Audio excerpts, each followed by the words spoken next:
неверна жена, сини и неговиот крилат коњ. Чита Александар Станојков. Си биле еден маж и една жена и си имале едно дете и едно ждребе. Детето мощно си го милувало ждребето и секој одење на даскал и од даскал идење, дури не појдело кај ждребето, не било возможно. Си го ранело, си го поело, си го честило дарно поарно. Денеска, утре, детето пораснало, момче се сторило, а и ждребето се сторило коњ за вјавање и имало под мишти крилја за да летат. Едни пати и пуштало, а едни пати избирало. Татко му на момчето, така го донесло редот, да пошло на туѓина, а мајка му на момчето се замилувало со еден евреин, што му и купувал јајцата од една кокошка што имале. Си имале една кокошка, што му несела јајца, и тие јајца и купувала евреинот по еден алта на едното. Идејќум евреинот унеа, за да му и купит јајцата, вати да му спули момчето со криво око, чун ќе забележало нешто лошо да правит мајка му со евреинот, а арно туку и мајка му го сети, оти ја познал за безчестилокот што го правила. Му кажала на евреинот, оти синие ја сетил и ако дојд мажое, може да му кажит и после алќе патит таа. Евреинот ја натерал да му клајат отрувачка во манџата и да го отрует. Кончето за тоа беше разбрало и му кажало на момчето за да не једет манџата. Легло дома момчето и си јало само сув леб без манџа и не се отруло. Виде мајка му оти со тоа немат што да му сторит и кога дошол евреинот, му кажало ти не ќело манџа да јади сине. Нашол евреинот една змија лутица и му ја дал на мајка му на момчето, за да му ја клајт на детето под перница вечерта кога ќе си легнит, за да го клукнит и да умрит. И за тоа кончето разбра и му кажало на момчето. Ами како да сторам бре конче сега? Го прашало момчето. Ако ме слушаш мене, ти да појди в чаршија и да купиш едно рало скорни и пиши една книгата да речиш ѓоа ти дошла од кај татка ти и од радост ѓоа што имаш, изрипај се по перниците и ќе ја отепаш змијата. Направи така и ја отепало змијата и си легнало без да го укаса змијата. Дента дошло евреино и му кажала како направил сиње. Многу се налутил евреинот и е рекол вечер да клаиш еден котел вода да зовриет и да го попариш кај што спиет. Вечерта пак му кажало кончето на момчето што сака мајка му да му правит. Ами сега што да правиме бре конче? Му рекло момчето. Оружје ме добро и вкачи ми се да бегаме. Оти кучка ти мајка може да те погубит, да ако загиниш ти, зар мене некоја добрина ќе ме најд. И јас може да си загинам, му рекло кончето. Го обружа вечерта арно убао и му се вкачило та си летнало. Летало и паднало кончето на една куќа од една стара бабичка. Кој беше тој што ми турна куќата? Свикала бабата. Леле, јас сирота, што беше овој таксир што ме снајде на мојата сиромаштија да ми ја турнат куќичката?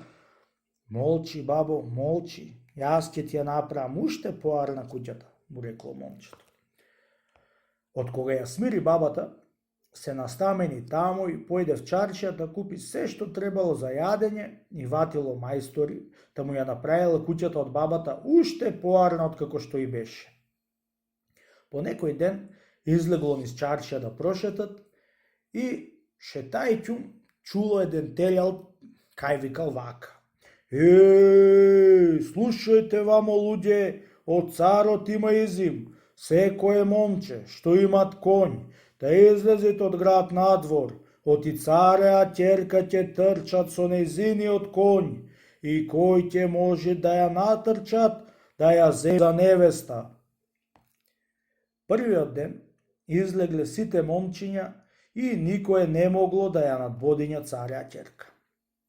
Момчето од кај бабата и тоа ошло и гледало како се трчало.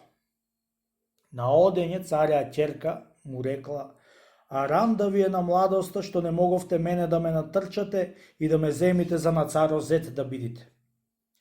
Сите глаи наведоа и си отидоа секој по дома. Вечерта му кажало на бабата тоа што видело, а бабата му рекла: бре, синко, блазе си му на тој што ќе си ја земи таква лична, умна и јунак, што уште една другачка немат како неа во нашаа царштина." "Мори, бабо," ја рекло, "ако да можев да ја надбодињам со моето конче, дали би ми ја дал царот?" "Не знам, синко, колку за тоа дума и прај," му рекла бабата. "Мори, бабо, јас ќе ја надбодињам и ќе ја земам, туку дали ќе ми ја дексаш да ја донесам у тебе?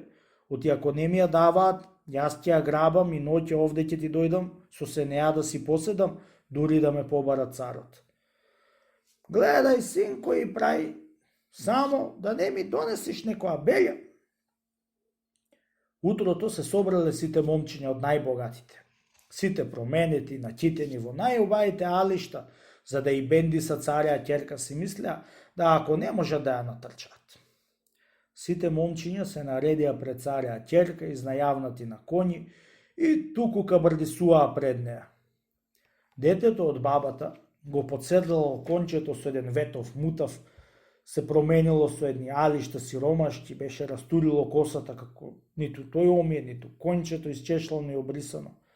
Беше го вјавнало без узда и со огламникот како со камшик го терало по полека како тираџија и чунки немало узенџи, туку си имавтало нозете и право си дошло кај сите момчиња и ќе ти поминит пред царја ќерка за да го видит. Деца што го виделе беа му се развикале: "Ујде, не ти е срам и дрварчето дошло со крастајот конј да надбодинува царја ќерка за неа да ја земит." Кога го видела царја ќерка, брбнала да се смеит и сите момчиња се смеале и се шегувале со него. Покрај сите момчиња што беа наредени за да трчаат, беше се наредило најнакрај и од бабата момчето. При се што сите се смееја по него, тоа си ќутело и ред си чекало за и тоа да трчат. Би како би, дошло часот за да го пушти конјот царја ќерка и да трчаат момчињата по неа. Сите се натокмија на белего и бабиното момче стоело 20 чекори с краја и се преправало како да не знае ништо. Момчиња, гледајте арно за да ме натрчате. Чунки денеска ќе трчаме до 3 пати. За ако не ме натрчате, уште сега и да ме земите, да знаете оти јас ќе одам на некој манастир и ќе се сторам кауѓерица. И му стори со бајрачето со ишарет и го пуштило конјот на бегање и сите момчиња по неа. Бабиното момче му шепнало на ауо и му рекло: "Аз сега да те видам, мило мој конче, да ја втасаме царја ќерка и да ја надпревариме." И уште недоречени зборовите го боднало и сите и надпреварило и едно дошло до определеното место и го ватило момчето за опашка коња на царја ќерка и застана на местото, а тоа излезе пред неа на белего. Девојко, али сум јунак за тебе, али не," му рекло. Писна девојче да плачет, голем срам и паднало, заошто да ја земите едно сиромавче со еден никаков конј, а на сите што гледаа ќефот му се расипал. Јан лош, свикаа сите, не ја втаса, не, Јан лош. Се приготвија пак на белего за да трчаат и тогаш проговорило момчето на царо: "Заошто, чести царе, не ми ја даваш ќерка ти? Лели јунак бараше ќерка ти? Еве сум јунак над јунак, ако ја ватив со прво за опашката конјска, сега ќе ја ватам закоса, вака да знаеш." Од тие зборови многу мака му дојде на царја ќерка, тики кога го удрила конјот со камшикот погас, дури крв му пуштила. Трешти конј како улав да бега и сите момчиња по неа.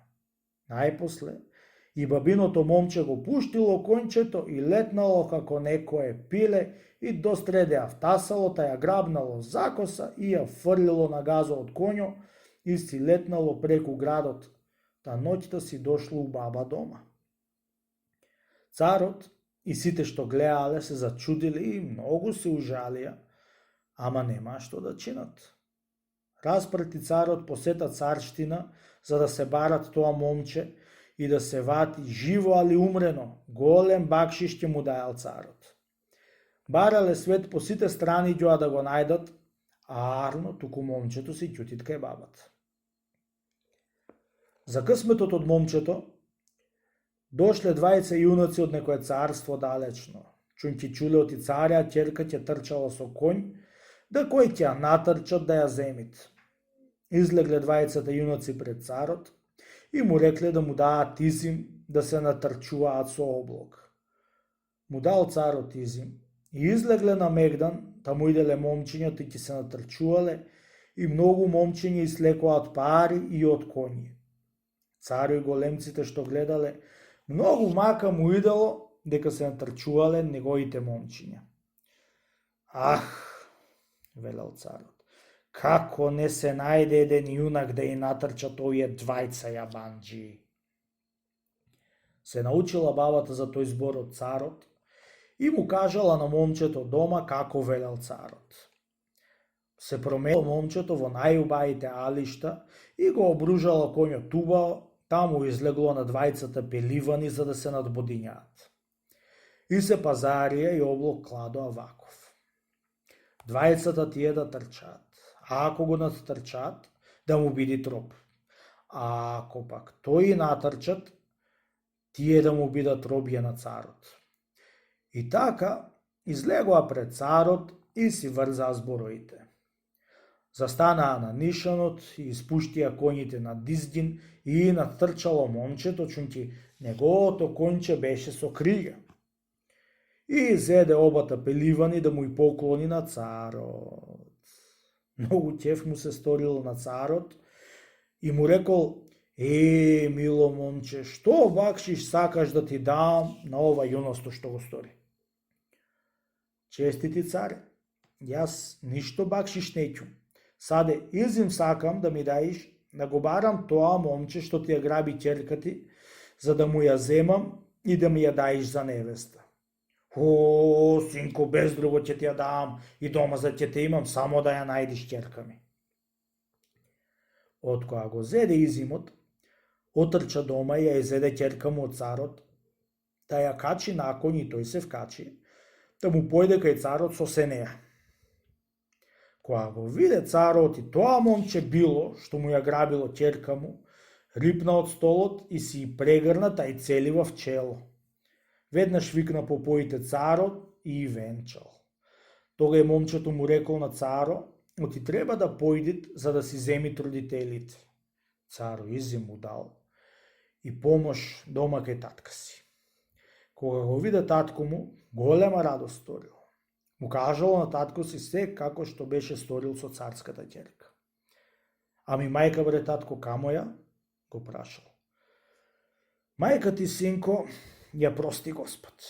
Арно стори што ја прости Господ, чунки беше тргнала по лош пат. Беше се ујдисала со еден евреин и кокошката што ни носеше јајце ја закла, Бог да ја уби.